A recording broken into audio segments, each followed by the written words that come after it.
Hello everyone. Today we will be starting with organizational behavior unit number 1. So as you requested for this video, I am here with it and I will be also uploading one short video at the end when all the units will be completed. So guys, it's my humble request to you all to subscribe to my channel and help me grow. So have a look at the syllabus first, then we will start. सबसे पहले ये समझते हैं कि organisational behaviour होता क्या है. In simple words, organisational behaviour is the study of how people behave in an organisation. एक ऑर्गेनाइजेशन में कैसे लोग जो है बिहेव करते हैं, ये उसकी एक स्टडी है. ओके, ऑर्गेनाइजेशन का क्या मतलब होता है? कोई भी ग्रुप जिसमें लोग साथ में काम करते हैं, जैसे एक स्कूल का ही ले लो या एक कंपनी या फिर एक क्रिकेट टीम, उसको हम कहते हैं ऑर्गेनाइजेशन. एग्जाम्पल से समझते हैं. आपके कॉलेज में जब ग्रुप प्रोजेक्ट होते हैं, एक बंदा पूरा काम करता है, एक सिर्फ आइडियाज देता है और एक बंदा बस नाम लिखने आता है. सबका बिहेवियर अलग होता है ना. ऑर्गेनाइजेशनल बिहेवियर ये समझाने की कोशिश करता है कि लोग ग्रुप में कैसे बिहेव करते हैं और क्यों करते हैं.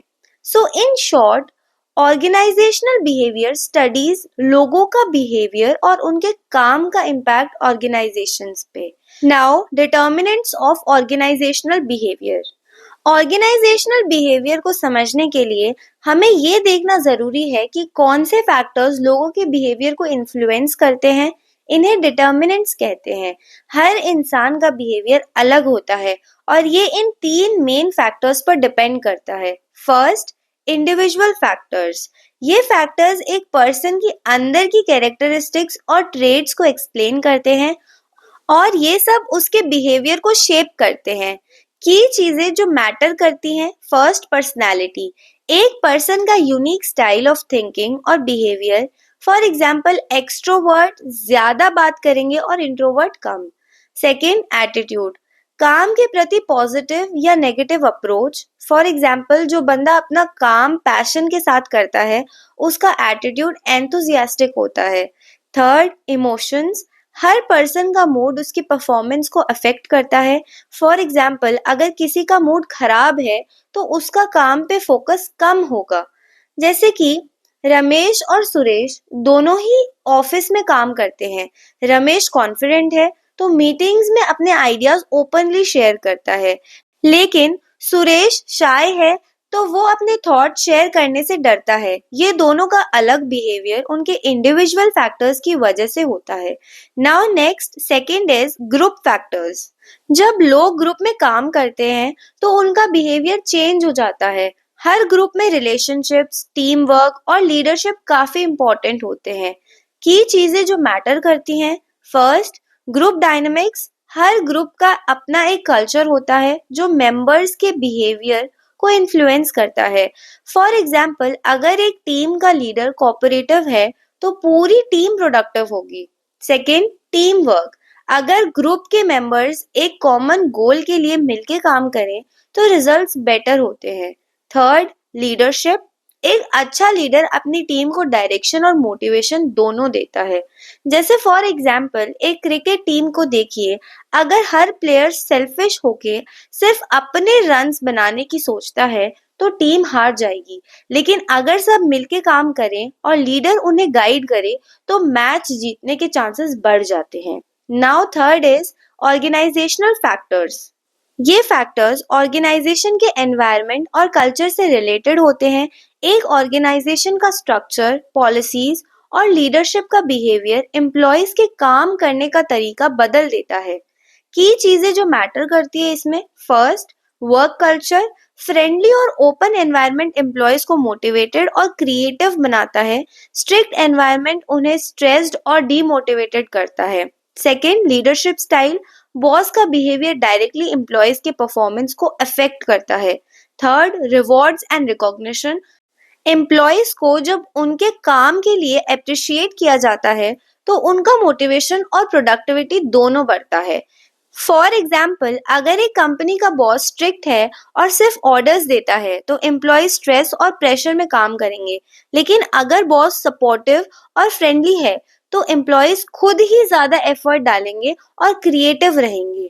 So now emergence of organisational behaviour. अब सवाल ये है कि ये सब्जेक्ट कैसे स्टार्ट हुआ। पहले ज़माने में ऑर्गेनाइजेशंस का फोकस सिर्फ प्रोडक्शन और प्रॉफिट पे होता था। लोग कैसे काम करते हैं या फील करते हैं इस पे ध्यान नहीं दिया जाता था। फिर रिसर्चर्स ने रियलाइज किया कि लोग इम्पोर्टेंट है। अगर लोग खुश और मोटिवेटेड होंगे तो ऑर्गेनाइजेशन का काम और अच्छा होगा। एक फेमस स्टडी थी हॉथरॉन एक्सपेरिमेंट 1920s। रिसर्चर्स ने ये देखा कि जब वर्कर्स को वैल्यू और एप्रिसिएशन दिया गया तो उनकी परफॉर्मेंस इम्प्रूव हुई। तभी से लोगों के बिहेवियर को समझना शुरू किया गया और organisational behaviour as a subject develop हुआ। Now contributing disciplines of organisational behaviour. Organisational behaviour एक मिक्स सब्जेक्ट है जो अलग-अलग फील्ड्स से नॉलेज लेता है। लेट्स सी कौन कौन से डिसिप्लिन्स कंट्रीब्यूट करते हैं। First, psychology. ये इंडिविजुअल्स के बिहेवियर और इमोशंस को समझने में हेल्प करता है। फॉर एग्जाम्पल, जैसे कोई इंसान इफेक्टिवली काम करता है जब उसका बॉस उसकी तारीफ करता है, राइट? Second, sociology. ये ग्रुप्स और उनके इंटरैक्शंस को समझता है। फॉर एग्जाम्पल, आपके कॉलेज के ग्रुप में कुछ अनरिटन रूल्स होते हैं, जैसे ये बेंच सिर्फ हमारा है। सोशियोलॉजी यही चीजें एक्सप्लेन करता है। Third, anthropology. ये कल्चर्स और वैल्यूज के बारे में होता है। फॉर एग्जाम्पल, कुछ ऑफिसेज में लोग बॉस को सर कहते हैं और कुछ जगह फर्स्ट नेम यूज करते हैं। ये कल्चरल डिफरेंसेस होते हैं। Fourth, economics. ये रिवॉर्ड्स और इंसेंटिव्स को समझने में हेल्प करते हैं। फॉर एग्जाम्पल, अगर एक कंपनी ज्यादा बोनस दे तो क्या एम्प्लॉयज ज्यादा इफेक्टिवली काम करेंगे। Fifth, political science. ये पावर और कॉन्फ्लिक्ट को एक्सप्लेन करता है। फॉर एग्जाम्पल, एक ऑफिस में कुछ लोग प्रमोशंस के लिए compete करते हैं और कभी-कभी पॉलिटिक्स भी होती है। So now let's see organizational behavior models. Organizational behavior models के मॉडल्स एक्सप्लेन करते हैं कि एक ऑर्गेनाइजेशन अपने एम्प्लॉयज के साथ कैसे डील कर सकती है। ये अलग-अलग अप्रोचेस हैं जो एम्प्लॉयज के बिहेवियर और परफॉर्मेंस को इम्प्रूव करने के लिए यूज होते हैं। आइए इन मॉडल्स को एक-एक करके समझते हैं। First, autocratic model. इस मॉडल का फाउंडेशन है पावर और अथॉरिटी। इसमें बॉस का पूरा कंट्रोल होता है और एम्प्लॉयज को सिर्फ ऑर्डर फॉलो करने होते हैं। यहाँ एम्प्लॉयज से कोई एक्सपेक्टेशंस नहीं रखी जाती है कि वो डिसीजंस ले या क्रिएटिव सोचें। फॉर एग्जाम्पल, एक स्ट्रिक्ट टीचर जो हमेशा बोलता है मैं जो बोल रहा हूँ वही करो, तुम्हें सोचने की कोई जरूरत नहीं है। एम्प्लॉयज या स्टूडेंट्स सिर्फ काम करते हैं because of fear of punishment. इसका क्या इम्पैक्ट होता है? पॉजिटिवली डिसिप्लिन और फास्ट डिसीजन मेकिंग होती है। नेगेटिव इम्पैक्ट, एम्प्लॉयज मोटिवेटेड नहीं होते और इनोवेशन कम होती है। Now second model, custodial model. इस मॉडल में ऑर्गेनाइजेशन अपने एम्प्लॉयज का ध्यान रखती है। यहाँ फोकस एम्प्लॉयज की नीड्स पूरी करने पर होता है, जैसे सैलरी, जॉब सिक्योरिटी और बेनिफिट्स। एम्प्लॉयज को लगता है कि उनकी फाइनेंशियल और पर्सनल सिक्योरिटी का ध्यान रखा जा रहा है, इसीलिए वो काम करते हैं। फॉर एग्जाम्पल, गवर्नमेंट जॉब्स जहाँ लोग बेनिफिट्स, पेंशन और स्टेबिलिटी के लिए काम करते हैं, लेकिन ज्यादा क्रिएटिव और इनोवेटिव नहीं होते। तो इसका इम्पैक्ट क्या होता है? पॉजिटिव, एम्प्लॉय सेटिस्फाइड और सिक्योर फील करते हैं। नेगेटिव, परफॉर्मेंस ज्यादा इंप्रूव नहीं होती क्योंकि फोकस बस बेनिफिट्स पर होता है, not growth. Now third is supportive model.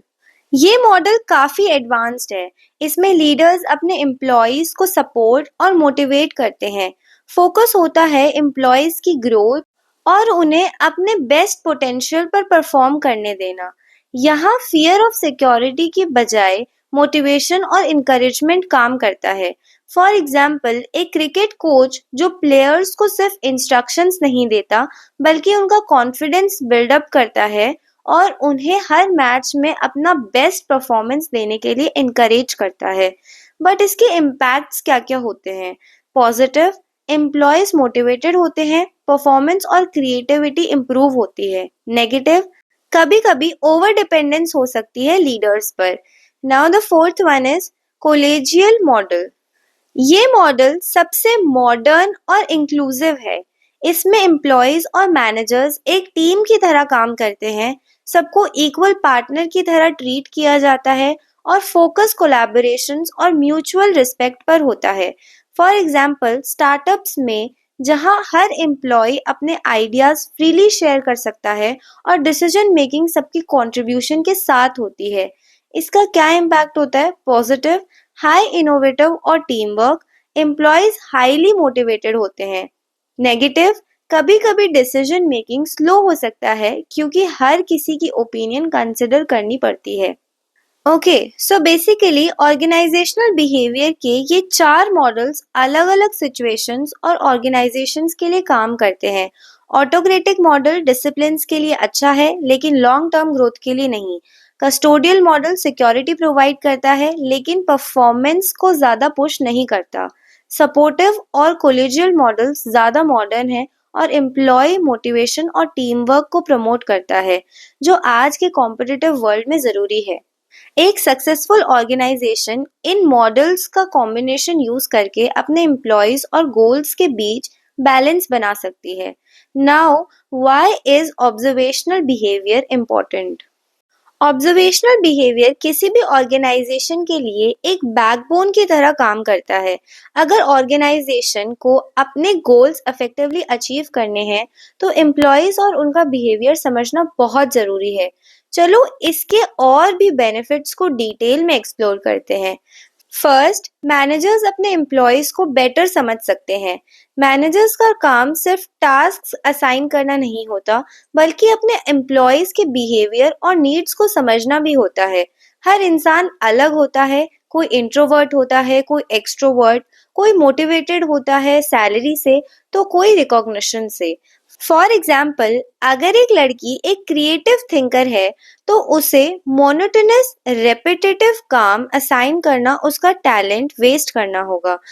लेकिन अगर मैनेजर उसकी क्रिएटिविटी को समझ के यूज करे, तो ऑर्गेनाइजेशन का भी फायदा होगा और वो लड़की भी मोटिवेटेड फील करेगी। इसका इम्पैक्ट क्या है? जब मैनेजर्स एम्प्लॉयज को समझते हैं, तो कॉन्फ्लिक्ट्स कम होते हैं और काम ज्यादा स्मूथ होता है। नाउ सेकंड, टीम वर्क और प्रोडक्टिविटी इंप्रूव होती है। ऑर्गेनाइजेशनल बिहेवियर का एक बड़ा रोल टीम वर्क और कोलैबोरेशन को इम्प्रूव करना है। एक ग्रुप के अंदर डायनामिक समझना इम्पोर्टेंट होता है, जैसे रोल्स, कम्युनिकेशन और लीडरशिप। फॉर एग्जाम्पल, सोचिए एक मूवी की प्रोडक्शन टीम, अगर डायरेक्टर, राइटर्स, एक्टर्स और टेक्नीशियंस एक साथ काम ना करे, तो क्या मूवी बनेगी? बिल्कुल नहीं। हर किसी को अपनी रोल क्लैरिटी और कॉपरेशन चाहिए। ऑर्गेनाइजेशनल बिहेवियर के टूल्स ये इंश्योर करते हैं कि लोग अपनी रिस्पॉन्सिबिलिटीज समझें और एक साथ एफिशिएंटली काम करें। सो रिजल्ट क्या होगा इसका? Better team work is equals to faster completion of goals और high quality outcomes. Third is work environment healthy और पॉजिटिव बन जाता है। एक टॉक्सिक एनवायरनमेंट ऑर्गेनाइजेशन के ग्रोथ को रोक सकता है। ऑर्गेनाइजेशनल बिहेवियर इंश्योर करता है कि वर्क एनवायरनमेंट स्ट्रेस फ्री और एम्प्लॉय फ्रेंडली हो। जब लोग कंफर्टेबल और वैल्यूड फील करते हैं, तो उनकी क्रिएटिबिलिटी और प्रोडक्टिविटी दोनों इम्प्रूव होती है। फॉर एग्जाम्पल, अगर एक ऑफिस में ओपन कम्युनिकेशन हो, जहां एम्प्लॉयज अपने इश्यूज फ्रीली डिस्कस कर सके, तो कॉन्फ्लिक्ट्स ऑटोमेटिकली कम हो जाते हैं। एक हेल्दी वर्क एनवायरनमेंट बनाने के लिए ऑर्गेनाइजेशनल बिहेवियर के प्रिंसिपल्स लाइक मोटिवेशनल थ्योरी और एम्प्लॉय एंगेजमेंट स्ट्रैटेजीज का यूज होता है। इसका क्या इम्पैक्ट होता है? जब एनवायरनमेंट पॉजिटिव होता है, तो एम्प्लॉयज अपना 100% देते हैं। नाउ फोर्थ इज चेंजेस को अडॉप्ट करना इजी हो जाता है। आज के ज़माने में मार्केट ट्रेंड्स और टेक्नोलॉजी बहुत फास्ट चेंज होते हैं। ऑर्गेनाइजेशंस को अपने एम्प्लॉयज के साथ इन चेंजेस को अडॉप्ट करना ज़रूरी है। ऑर्गेनाइजेशन बिहेवियर के प्रिंसिपल्स ये प्रोसेस इजी बनाते हैं। फॉर एग्जाम्पल, सोचिए एक कंपनी में ऑटोमेशन इंट्रोड्यूस होता है, जिससे काफी मैनुअल टास्क खत्म हो जाते हैं। कुछ एम्प्लॉयज इस चेंज से डरेंगे कि उनकी जॉब खत्म हो जाएगी। ऑर्गेनाइजेशनल बिहेवियर के टूल्स लाइक कम्युनिकेशन और ट्रेनिंग एम्प्लॉयज का रेजिस्टेंस कम करते हैं और उन्हें नए सिस्टम को एक्सेप्ट करने में हेल्प करते हैं। इसका क्या रिजल्ट आता है? ऑर्गेनाइजेशंस नए ट्रेंड्स के साथ ग्रो कर पाती है। फिफ्थ, मोटिवेशन और एम्प्लॉय सेटिस्फैक्शन इम्प्रूव होती है। हर एम्प्लॉय को मोटिवेटेड रहने के लिए कुछ चाहिए होता है, जैसे एप्रिसिएशन, रिवॉर्ड्स या ग्रोथ अपॉर्चुनिटीज। ऑर्गेनाइजेशन बिहेवियर के प्रिंसिपल्स मोटिवेशन थ्योरी को इम्प्लीमेंट करने में हेल्प करते हैं। फॉर एग्जाम्पल, अगर एक एम्प्लॉय का हार्ड वर्क रिकॉग्नाइज किया जाए, जैसे employee of the month award देना या एक सिंपल गुड जॉब बोलना, तो उसका सेल्फ कॉन्फिडेंस और डेडिकेशन दोनों बढ़ते हैं। इसी तरह प्रमोशंस और करियर ग्रोथ अपॉर्चुनिटीज भी मोटिवेशन के लिए इम्पोर्टेंट टूल है। इसका क्या इम्पैक्ट है?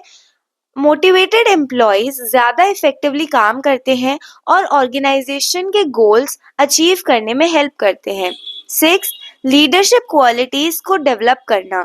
ऑर्गेनाइजेशन बिहेवियर के थ्रू मैनेजर्स और लीडर्स अपने लीडरशिप स्टाइल को इम्प्रूव कर सकते हैं। अलग अलग सिचुएशन के लिए अलग लीडरशिप स्टाइल्स काम करते हैं और ऑर्गेनाइजेशन बिहेवियर ये सिखाता है कि कैसे टीम को हैंडल करना है। फॉर एग्जाम्पल, एक प्रोजेक्ट डेडलाइन के टाइम पे मैनेजर का अथॉरिटेटिव होना जरूरी है, लेकिन ब्रेनस्टॉर्मिंग सेशंस के टाइम पे डेमोक्रेटिक स्टाइल्स काम करेंगे। ऑर्गेनाइजेशन बिहेवियर लीडर्स को सिखाता है कि कब और कैसे अपना स्टाइल को अडेप्ट करना है। इसका impact, better leadership leads to better decision making और strong team bonding.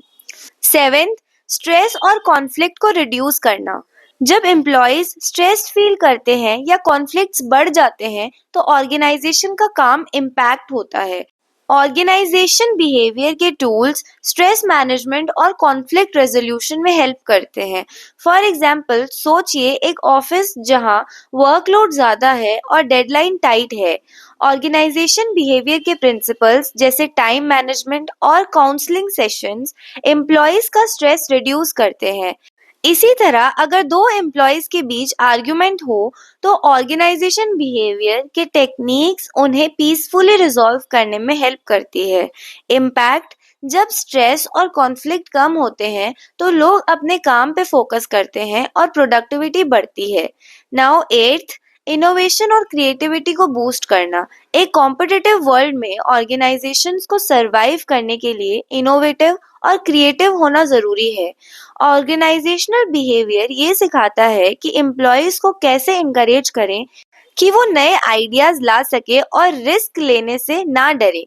Example, Google जैसे कंपनीज अपने एम्प्लॉयज को क्रिएटिव फ्रीडम देती है। उनका 20% टाइम रूल अलाउ करता है कि एम्प्लॉयज अपने प्रोजेक्ट पर काम करें। ये ऑर्गेनाइजेशन बिहेवियर के सपोर्टिव मॉडल का एक एग्जाम्पल है। इम्पैक्ट, जब एम्प्लॉयज क्रिएटिवली सोचते हैं, तो ऑर्गेनाइजेशन को यूनिक सॉल्यूशंस और ग्रोथ अपॉर्चुनिटीज मिलती है। नाइन्थ, एम्प्लॉय रिटेंशन इम्प्रूव होता है। आज के टाइम में टैलेंटेड एम्प्लॉयज को रिटेन करना एक चैलेंज है। अगर ऑर्गेनाइजेशन अपने लोगों का ख्याल रखे और उन्हें ग्रो करने की अपॉर्चुनिटी दे, तो उनका लॉयल्टी लेवल बढ़ता है।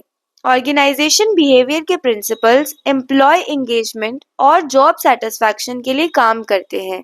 एग्जाम्पल, अगर एक कंपनी अपने एम्प्लॉयज के health benefits, flexible working hours और करियर ग्रोथ अपॉर्चुनिटीज पे ध्यान दे, तो एम्प्लॉयज वही काम करना प्रेफर करेंगे। Impact, high employee retention is equals to low hiring cost और experienced workforce. Now conclusion, to summarise, organisational behaviour एक बहुत इंपॉर्टेंट सब्जेक्ट है जो लोगों के बिहेवियर को समझने में हेल्प करता है। जब हम ऑर्गेनाइजेशन बिहेवियर को यूज करते हैं, तो हम एक बेटर वर्क एनवायरनमेंट क्रिएट कर सकते हैं जहां लोग मोटिवेटेड और प्रोडक्टिव फील करते हैं। So now we have completed unit number 1 of your organizational behavior. If you have any doubts, feel free to ask in the comment box. I will reply you as soon as possible. And also don't forget to subscribe my channel and share this video with your friends. Thank you.